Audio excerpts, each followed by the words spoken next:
मुझे लगता है महिला किसी की भी पूजा करे घूंघट रखती है। गांव मैंने तो घर परिवार में तो हमेशा यही देखा कि भाई घर वाला जो थान है, थान समझ गए, घर वाला जो मंदिर है, उस मंदिर में भी मम्मी जब पूजा करती है तो भी घूंघट तो रखती है। और घूंघट किससे रखा जाता है? बड़े आदमी से, पूजनीय सम्माननीय आदमी से। देवी देवता से ज्यादा सम्माननीय कौन हो? ये अपने को अजीब इसलिए लगता है कि मुझे कई बार लगता है आजकल हिंदू ज्यादा मॉडर्न हो गए। वरना आप कभी गुरुद्वारे जाओ, देखे आपको नंगे सर घुसने नहीं देंगे, भले ही आप पुरुष हो भले ही आप महिला हो। हाँ हाँ, सम्मान में मैं यही इसी पे आ रहा हूं, मैं इसी पे आ रहा हूं कि आप गुरुद्वारे जाओ, गुरुद्वारे में महिला भी रखते हैं और पुरुष भी रखते हैं, कि पुरुषों को भी बिना अंदर नहीं घुसने देंगे। इधर मेरी तरफ गुरुद्वारे में घुसो देखिए किसी पुरुष को लेकर, पुरुष को नंगे सर घुस, हर पुरुष को भी वो लेना ही पड़ेगा। भाई होता क्या था पहले, तो अपने पुरुष, वापस सुनना मेरी बात को, पुरुष ही घर से नंगे सर निकलता ही नहीं था। दादाजी की उम्र का हर आदमी आज भी सिर पे कुछ ना कुछ लेके निकलता है। पगड़ी रखते थे, साफे रखते थे, आजकल अपने वो रखने बंद कर दी। सिख आज भी पगड़ियां रखते हैं। मेरे जैसा कोई आदमी गुरुद्वारे में जाना चाहे तो वो कहते हैं भाई तेरा रुमाल निकाल के ऊपर रख ले। मैं कहूं रुमाल मेरे पास नहीं है तो हम दे देंगे। हर गुरुद्वारे के बाहर व्यवस्था है कि वो रुमाल रखते हैं, ये लेके अंदर घुस, हमारी व्यवस्था है, इस व्यवस्था को बनाए रख। महिलाएं हैं, महिलाएं नॉर्मली चुन्नी उन्नी रखती है तो अपने सिर पे वो चुन्नी ले ली जाए, घुस लिया जाए। मस्जिद है, सिर्फ साफ साफ ये कायदा कहता है। चर्च के अंदर व्यवस्था देखोगे आप इस प्रकार की। ये हिंदुओं वाले में थोड़ी मॉडर्न ज्यादा हुए तो कहा जा सिमरन, जो जैसे घुसना चाहे वैसे घुसे। इसलिए जब मैं ये पढ़ाता हूं तो कोई पूछ लेता सर घूंघट क्यों करवाते, मुझे लगता है यार ये रखते ही हैं, ये बहुत नॉर्मल सी बात है कि बिना घूंघट के वैसे करते ही नहीं है कि भाई सिर पे पल्लू थोड़ा सा। घूंघट का मतलब ये नहीं कि पूरा खिंचान, बाद में कहा घूंघट का मतलब भाई सिर ढका हुआ रहना चाहिए, सिर आपका नंगा नहीं रहना चाहिए, ढके हुए सर के साथ पूजा कर ली जानी चाहिए।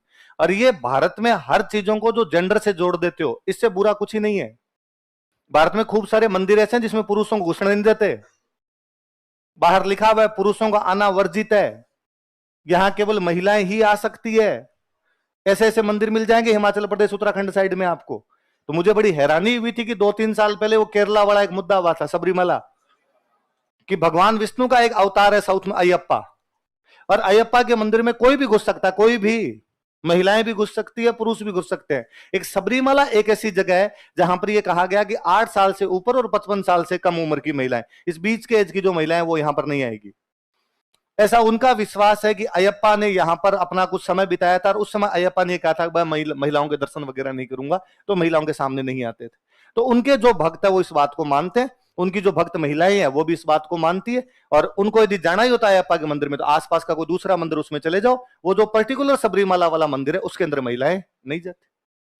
फिर एक दिन 2 महिलाएं आई, उन्होंने कहा कि जब तक इस मंदिर में महिलाएं घुसेगी नहीं तब तक विमेन एम्पावरमेंट होगा ही नहीं।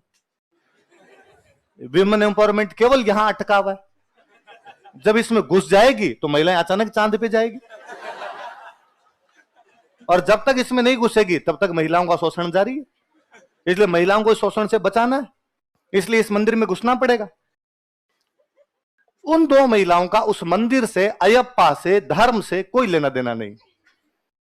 वो अपनी पूरी जिंदगी में और किसी मंदिर में भी नहीं गई, पर यहां जाना है उनको। तो आई दोनों, वो दोनों आई तो केरला तो सबसे अधिक पढ़ा लिखा राज्य है, वेल एजुकेटेड है, वरना तो हाथों हाथ लोग कहते थे कि मूर्ख है, कोई कहते थे अनपढ़ है, वो तो पढ़े लिखे हैं। उस गांव की महिलाएं उस मंदिर के आगे खड़ी हो गई और उन्होंने उन दोनों कहा कि बहन मत जाओ, हमारे यहाँ का रिवाज है, रिवाज नाम की भी कोई चीज होती है, और प्लीज आप मत जाओ, हमारे यहाँ अयप्पा की यूं महिलाएं नहीं जाती है। तो उन्होंने सुप्रीम कोर्ट में अर्जी लगा दी। उन्होंने कहा भाई सुप्रीम कोर्ट क्या कर रहा है भारत में, महिलाओं का शोषण हो रहा है, ध्यान नहीं जा रहा तुम्हारा, और हमने यदि ये बीड़ा उठाया है कि महिलाओं के शोषण को दूर करना है तो इसमें घुसाया जाए। सुप्रीम कोर्ट ने पुलिस को कहा कि इनको घुसाओ दोनों को। पुलिस को पता था कि दिन में लेके गए तो लोग वहां सामने खड़े हैं, अंदर घुसने नहीं देंगे, तो पुलिस एक दिन रात को लेके गई 2-1 बजे, और 2-1 बजे लेके उन महिलाओं को अंदर घुसाया, भाई देख लो तुम। वो दोनों अंदर जाके, उस दिन के बाद भारत में महिला सशक्तिकरण पूरा ऊंचा है, शोषण बंद हो गया भाई, 2 तो पहुंच ही गई। कितनी मूर्खता है। और तब लोगों ने बड़े बड़े आर्टिकल और छापे, ये देखिए महिलाओं के साथ शोषण, ये देखिए। अरे मैं इसे 100 मंदिर दिखा दूं जिनमें पुरुषों को जाना बैन है और उनके अंदर है कि महिलाएं ही जाएगी। आपको आसम साइड में ऐसे ऐसे मंदिर मिल जाएंगे जिनमें पर्टिकुलर दिन तय किए हुए, इन दिनों के अंदर पुरुष नहीं जाएंगे। एक महिला से संबंधित जो जो चीजें होती है वो देवियों के साथ में सारी चीजें जुड़ी हुई है। तो ये तमाम चीजें। फिर दूसरी बात, ये रीति रिवाज है। वैसे ही मंदिर में कितने एक जाते हैं अपने, थोड़े सालों में ये भी मिट मुटा जाएगा। जैसे जैसे एजुकेशन आएगी उसके साथ चीजें चेंज होती चली जाती है। सामाजिक मूल्य हमेशा देश काल परिस्थितियों के अनुरूप होते हैं। जो जैसे देश होते हैं वहां के सामाजिक मूल्य उसी प्रकार के होते हैं। मैं एक चर्च में था, मुझे याद है रसिया के अंदर किसी चर्च के अंदर थे, तो वहां महिलाएं सिर पे किसी की कुछ ही नहीं, हम पुरुषों को सबका आगे लो रे फटाफट रुमाल लो वरना अंदर नहीं घुसने देंगे, अगलों का रिवाज। आप वहां जाके कहोगे इसी वजह से पुरुष पीड़ित है आज, और पुरुषों का यह अपमान नहीं सहेगा हिंदुस्तान, मैं अनशन करूंगा यहां पर बैठ। ले लो यार चुपचाप 2 मिनट जाके अंदर जाके ना हाथ जोड़ के बाहर आ जाएंगे, उसके बाद और क्या होगा ज्यादा से ज्यादा अपना। पर अपने भारत में भांति भांति के लोग हैं, तो मुझे लगता है अभी तक उन 2 महिलाओं की नजर इधर नहीं है आशापुरा माता पे, वरना वो इधर आएगी। ये शोषण यह है, कितने सालों से एक महिला को घूंघट के नीचे दबा कर रखा जा रहा है, इससे बड़ा शोषण क्या होगा। और मेहंदी तक नहीं लगा सकते, इतना क्रूअल सिस्टम है तुम्हारा कि एक महिला को सजने संवरने का अधिकार भी नहीं है। ऐसी माता जी किस काम की जो आपको सजने का मौका ही ना दे। अरे तो मत मान लो यार इस माता जी, राजस्थान में बाटा बाटा बोहमी है, और किसी को मान लो यार। पर है अपने यूं किसी चीज को लेके पढ़ते हैं, उस चीज को लेके आ जाते हैं। तो जेंडर वाली बातें नहीं होती है कि पुरुष को भी रखना चाहिए महिला को रखना चाहिए। अब पुरुष के घूंघट निकलवाना बाकी है, निकल लेगा थोड़े दिन में, निकाल लेगा, मत चिंता करो तुम। और कहा मैं घूंघट की तो जब भी बात करता हूं मुझे लगता है घूंघट कौन रखता है आजकल। खत्म। बीच में अशोक गहलोत सरकार ने कहा कि पर्दा प्रथा समाप्त करेंगे, मैं है कहां, तो किसको समाप्त कराओगे, कहां समाप्त, घरों में बचे। अरे घूंघट देखे नहीं आपने, है केवल आप बोलते ही हो। मम्मी वाली पीढ़ी ने देख दाख लिए घूंघट, जब देवर से भी करते थे, ननद से भी करते थे, सासू से भी करना पड़ता था। आजकल ले दे के बचाया कि कोई ससुर जेठ है उनके सामने पल्लू खींचना है, वो भी पतड़ो दुपट्टो तेरो मुंह दिखे वाली।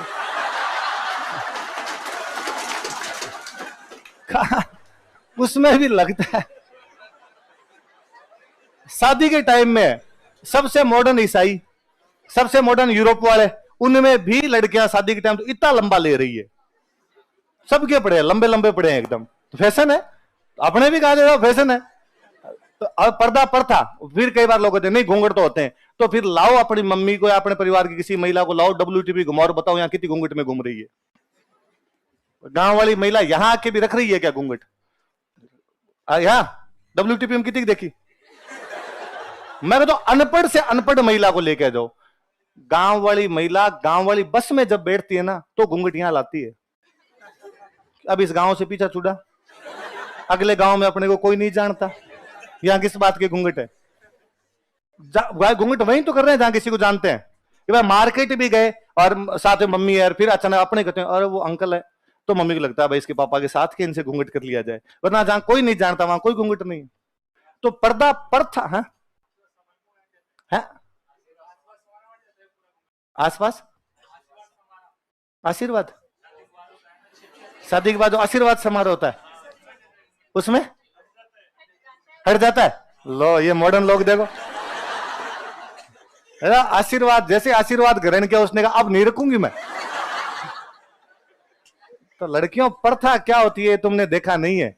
ये मम्मी वाली पीढ़ियां देख दाग गई, जब यूं डोकरियां आई थी, बूढ़ी डोकरियां तो दादी जी की उम्र वाली थी, वो खोड़ली हुआ करती थी और वो सार दिन रखती थी कि नहीं बीननी की इतना भी ऊंचा नहीं होना चाहिए, तो वो थे घूंघट। बाकी प्रथा ना सार्वजनिक स्थानों पर तो पूरी तरीके से हट गए, है ही नहीं सार्वजनिक स्थानों पर। और आजकल तो उल्टा मुझे वापस लगता है कि पढ़ी लिखी लड़कियां तुम ट्रेंड वापस लाई हो